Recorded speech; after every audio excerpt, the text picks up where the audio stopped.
Nous sommes le lundi 3 août 2020 au Cameroun. Mesdames, Messieurs, bonjour et bienvenue à cette autre édition de votre revue de presse. À la une de cette édition, Cameroun Tribune, CEEAC, un nouveau départ. Les travaux de la 17e conférence des chefs d'État et gouvernement de la Communauté économique des États de l'Afrique centrale, par visioconférence jeudi dernier, ont marqué un tournant dans la réforme institutionnelle de l'organisation avec l'entrée en scène de la commission de la CEEAC, au sein de laquelle va signer une Camerounaise. Le président de la République était représenté aux travaux par le Premier ministre Joseph John Gouté. Toujours en économie, cette fois-ci à la une d'intégration, commission de la CEEAC, visage, profil et défis. Le premier gouvernement de l'organe exécutif de la Communauté économique des États de l'Afrique centrale est connu depuis la fin de la semaine dernière. Il est composé de 7 membres, dont 5 sont connus à ce jour. Ce sont des femmes et hommes jouissant d'une très riche expérience dans la conduite de l'intégration régionale en Afrique centrale. Nos eaux, les États-Unis rejettent le plan de reconstruction de Paul Biya. Voilà le titre qui barre la une du journal Émergence. Tibor Nagui, sous-secrétaire d'État américain en charge des affaires africaines devant le Congrès jeudi dernier, a prédit un échec du dit plan de reconstruction. Dans le septentrion ce jour, Info Matin titre fait de la Tabaski, Marafa demande pardon à Paul Biya et à d'autres Camerounais qui l'auraient offensé. En retour, le prisonnier du CED accorde son pardon à tous. Les vœux très politiques de Marafa Amidou Yaya barrent la une de l'œil du Sahel. Et en religion, le Messager titre ce lundi à la une Église évangélique Cameroun démissionnée au nom de la paix.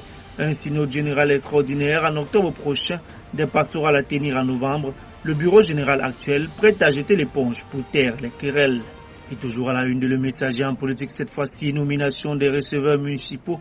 Jean-Robert Wafo dénonce la gouvernance par embuscade. Le ministre de chef de cabinet du SDF parle de conflits d'intérêts entretenus par certains décideurs.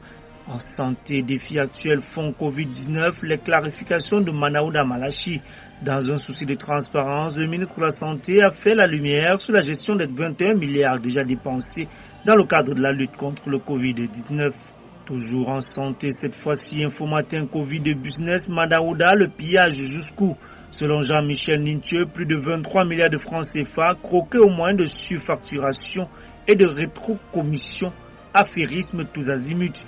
Une villa acquise à prix d'or à Bastos. Le ministre de la Santé s'en met plein les poches pendant que le taux de contamination à la pandémie grimpe vertigineusement. Le député se lâche. Dans la forêt sacrée du Sud Cameroun, les Singans de tout le monde des fonds du Covid-19, les chiffres irréalistes du MinSanté.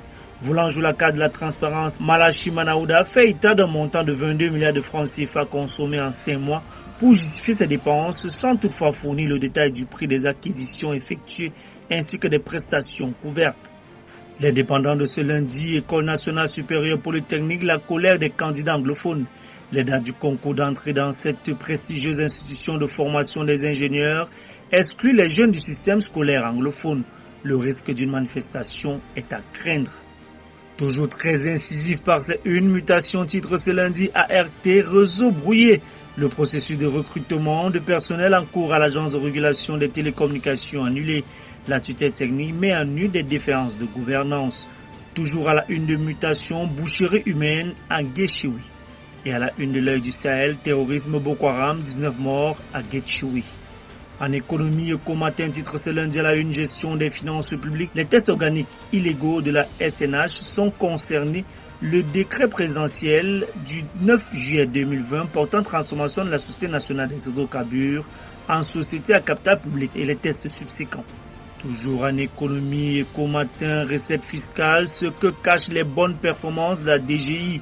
Le fisc camerounais se félicite de ses performances en matière de collecte des ressources fiscales non pétrolières qui sont passées d'après ses statistiques de 857,7 milliards en 2010 à 1944,4 milliards en 2019.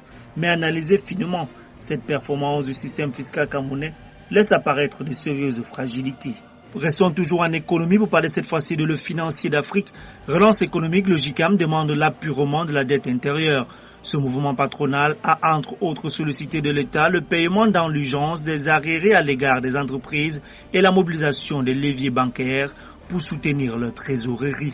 En sport, nécrologie à la une de Le Messager, Stephen Tato mort dans l'indifférence. Dans la même veine, émergence titre Roger Mila, Fekafoot, CAF, World Monde, Stephen Tato. Mutation de conclure, tacle glissé pour l'éternité.